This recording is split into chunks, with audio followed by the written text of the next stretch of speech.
अस्सलाम वालेकुम भाई बहनों, आप सब कैसे हो? ठीक ठाक हो जी। मैं आपसे आज बात करूंगी जो कल रात मरी में हुआ है वाक़या।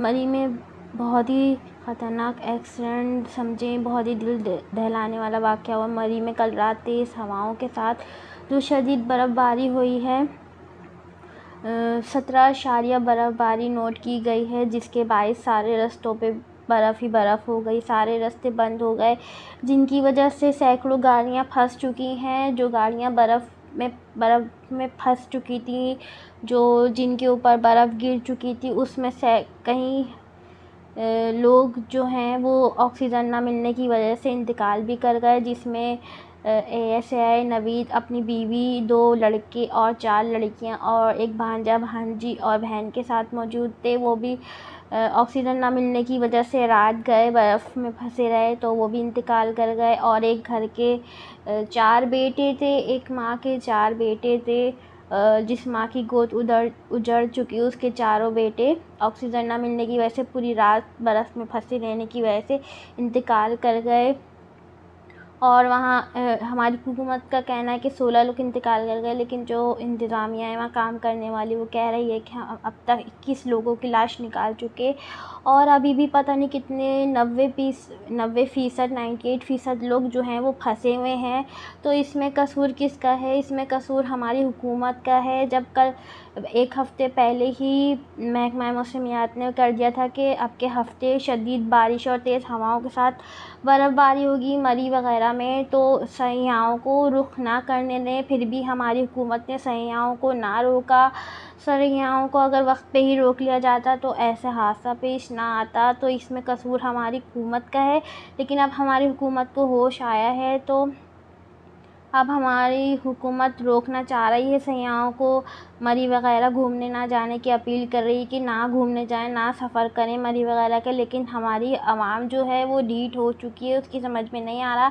जैसे कि मैंने आपको दिखाया है अपनी वीडियो में कि अभी भी मरी के रास्तों में कितना रश है कि फ़ौज, हमारी इंतज़ामिया लोगों को रास्ते बंद कर दिए हैं, वापसी भेज रही हैं। तो खुदारा लोगों से अपील है कि अपने घरों में रहें, सेफ़ रहें। अभी भी पता नहीं कितनी ऐसी गाड़ियां हैं सयाहों की मरी में जो फंसी हुई हैं बर्फ़ में, और उसमें छोटे बच्चे भी हैं, ख़वातीन भी हैं, बूढ़े भी हैं, हर किसी उम्र के लोग हैं उसमें, वो फंसे हुए हैं। तो उनको बचाने की कोशिश हो रही है। और पता नहीं कितनी माँओं की गोदें उजड़ गई, कितनी बहनें, कितनी अभी भी पता नहीं कितनी गाड़ियाँ फंसी हुई हैं। तो अपील है लोगों से, अपने घरों में रहें, सेफ़ रहें। और घूमने फिरने के लिए पूरी ज़िंदगी पड़ी हुई है, तो अभी भी इतना रश है और इसमें कसूर सिर्फ़ हमारी हुकूमत का है। हमारी हुकूमत को पहले ही सयाहों को रोक लेना चाहिए था। अभी भी कल रात से अब तक रिकॉर्ड हुआ कि मरी में 1 लाख गाड़ियाँ दाखिल हुई हैं। तो वो पूरी 1 लाख गाड़ियाँ जो हैं वो रास्ते में फंसी हुई हैं, बर्फ़ की वजह से सारे रास्ते बंद हो चुके हैं। तो आवाम से अपील है कि अपने घरों में रहें और सेफ़ रहें।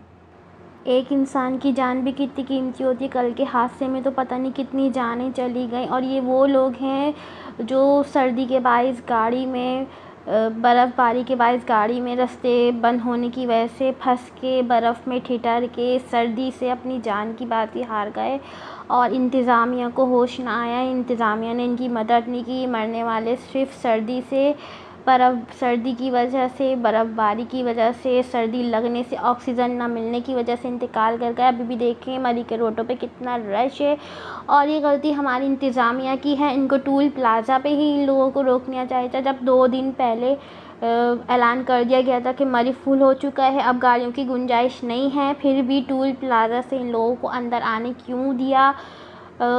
पता नहीं कितने लाख से ज़्यादा गाड़ियाँ मरी के अंदर मौजूद थीं। इंतज़ामिया ने बोल दिया था अब गुंजाइश नहीं है, अब रोक लिया जाए मरी आने वाले सयाहों को, लेकिन फिर भी टूल प्लाज़ा पे इनको नहीं रोका गया। फिर भी 50,000 गाड़ियाँ दाखिल हुई टूल प्लाज़ा पे। कल रात से अब तक 1 लाख गाड़ियाँ टूल प्लाज़ा पे रिकॉर्ड हो चुकी हैं जो मरी के अंदर दाखिल हुई है।